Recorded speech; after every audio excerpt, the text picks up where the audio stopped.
सूत्र आहे तो लागवडीचा हंगाम, लागवडीची पद्धत आणि कुठल्या जाती वापरायच्या या संबंधी आहे. मित्रांनो, लागवडीचा हंगाम सुरू उसावरून तुम्ही पूर्व हंगामी उसावर वळा की तुमचं 10 ते 15 टन ऊस इथेच वाढतो. म्हणजे डिसेंबर, जानेवारी, फेब्रुवारी मध्ये जर लागवड केली आणि त्याऐवजी ऑक्टोबर, नोव्हेंबर मध्ये लागवड केली तर 15 टन ऊस वाढतो. सोपं गणित आहे. 3 महिन्याचा ऊस आपल्या जमिनीवर जास्त कालावधी राहत असेल तर प्रत्येक महिन्याला एका एकराला 5 टनापेक्षा जास्त ऊस वाढतो. म्हणून आपल्याला मनाची भुंगार बांधली पाहिजे सुरुवातीला. हा जो मी शॉर्टकट वापरायला लागलो 9 महिने 10 महिन्याचा ऊस, काही शेतकरी जून महिन्यामध्ये ऊसाची लागवड करतात आणि कारखाना बंद होताना एप्रिल एंडिंगला ऊस कारखान्याला पाठवतात. हा आता आडसाली ऊस आहे ना, सुरू ऊस हंगाम ऊस आहे, हा नवीनच ऊस आहे. त्याच्यामध्ये गणेश मिळत नाही, आपल्या स्वतःची फसवणूक होते. आणि म्हणून 60 टनापेक्षा जास्त ऊस घ्यायचे तर पहिली वाव सुरू उसावरून पूर्व हंगामी उसावर. सोयाबीन निघालं ऑक्टोबर, नोव्हेंबर मध्ये जमिनीची चांगली मशागत करा आणि 15 नोव्हेंबरच्या आत ऊसाची लागवड पूर्ण करा. 15 नोव्हेंबरच्या नंतर ज्याची ऊसाची लागवड जेवढे दिवस पुढे सरकत जाईल तसं 5-5 टन मायनस करत. त्याच्यानंतर आपल्याला लागवड करायची 3 फूट, 4 फूट, 4.5 फूट, 5 फूट, 6 फूट ऊसाची लागवड कुठली चांगली? ऊसाची लागवड 5 फुटावरची 1 नंबर. तुमच्याकडल्या जमिनी येताना पाहिल्या सगळ्या भारी जमिनी, मध्यम जमीन कुठे तर असेल, बऱ्यापैकी भारी जमीन आहे, म्हणजे 4-5 फूट तर भारी जमीन आहे. या जमिनीला 5 फुटावरची लागवड अतिशय चांगली. या भागामध्ये 5 फुटाच्या खाली तुम्ही येऊ नका. 4 फुटावर आणि 3 फुटावर जी लागवड होते तो ऊस दिसायला चांगला दिसतो. या ऊसामध्ये स्पर्धा जास्त असते, त्यामुळे ऊसाची कांडी जी आहे ती फुगत नाही. ऊसाचं वजन 2.5 किलो, 3 किलो, 3.5 किलो होत नाही. ऊसाचं वजन 1 किलो, 1.25 किलो किंवा त्याच्यापेक्षा खाली पडतं. ऊसाची संख्या मात्र भरपूर दिसते, फुटवे मात्र भरपूर दिसतात, परंतु कनेक्ट मिळत नाही. 5 फुटाची लागवड करा आणि टक्कर बंद करून टाका. बंद झाले किती कुठल्याही तुम्ही 2 डोळ्याचा पिकू वापरा, 3 डोळ्याचा वापरा, रोप वापरा, पण टक्कर बंद केली पाहिजे. 3 डोळ्याच्या पिकूची लागवड ही 100% बंद आहे.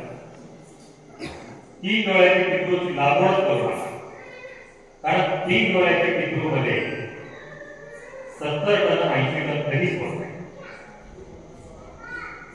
मग कुठली लागवड केली पाहिजे? एक तर 2 डोळ्याची पिकू वापरा किंवा रोपाची लागवड. दोन्ही मध्ये अंतर जे आहे 1.5 फुटाचा अंतर आहे. रोपाची लागवड केला 1.5 फुटावर रोप लावायचं. 2 डोळ्याचं पिकू वापरला, 2 डोळ्याचं पिकू टाका आणि 2 टिपऱ्याबद्दल जे अंतर आहे ते 1.25 फूट ते 1.5 फूट. आता तुम्ही म्हणाले एवढी संख्या कमी केल्यावर कसं व्हायचं? मित्रांनो, ऊसामध्ये एवढी प्रचंड क्षमता आहे. कुणाला जर सायन्स कळत असेल तर हा एक पीक एकमेव आहे जे C4 गटामध्ये मोडतो. C4, C3 आणि CAN, CAN असे 3 गट पडतात पिकाचे समिती. या 3 गटामधला जो C4 गट आहे त्या गटामध्ये ऊस पीक मोडतं.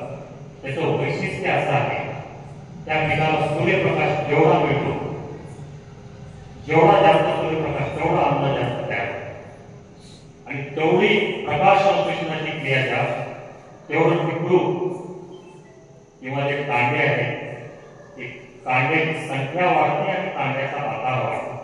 पानामध्ये अन्न तयार झालं तर कांड्याची संख्या वाढणार आहे किंवा कांडे होणार आहे. तुम्ही गुगलवर C4 गटाचे वैशिष्ट्य म्हणून टाका, तुम्हाला सगळे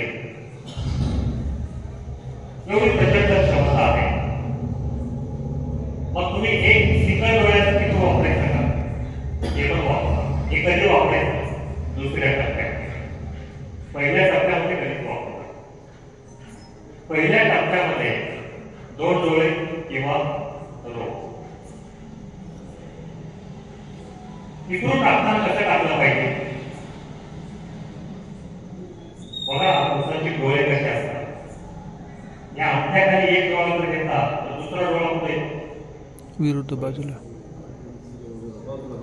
विरुद्ध बाजूला. आणि एक डोळा खाली गेला तर दुसरा डोळा कुठे येतो? वर. वरचा डोळा उघडतो, खालचा डोळा उघडतो. पिकळो कसा पडला पाहिजे? आडवा पडला. या अंगठ्याखाली जो डोळा येतो असं पिकळो पडला पाहिजे. दुसरा पिकळो असा डोळा बाजूला आला पाहिजे. म्हणजे दोन्ही डोळे तिथं उगवले पाहिजे. त्याच्यासाठी तर 2 डोळ्याचे पिकळो वापरायचे. आवाज ते काहीच बघत नाही. टाकलं की कसं पायाखाली लावायचं. ही सुद्धा लागवड बंद केली पाहिजे. पाणी द्यायचं आणि ऊसाचे पिकळो टाकून पायाखाली जे काही आपण त्याला चिखलामध्ये रोवतो, चहा द्यायला बिस्किट सऱ्या पाडायच्या. सऱ्यामध्ये पाणी द्या, वाफ्यावर जमिनीत द्या आणि मग 20 फुटावर 2-2 डोळ्याचं पीक टाका आणि त्याला मातीनं झाकून घ्या.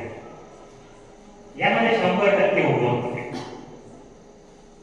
पण याच्यासाठी थोडी मेहनत लागते. या प्रत्येक बाबीचं रूपांतर करण्यामध्ये आहे. मग आपली लागवडीची अंतर त्याला 5 बाय 1.5. रोप जर लागवड करायची असेल तर 5 बाय 1.5 वर 5,000 रोपं लागतात आणि 6 बाय 1.5 वर जर करायचे असेल, नाही 5 बाय 1.5 वर 6,000 रोपं लागतात आणि 6 बाय 1.5 वर 5,000 रोपं लागतात. त्याच्याप्रमाणे आपण नियोजन करा. मग जाती कुठल्या वापरायच्या?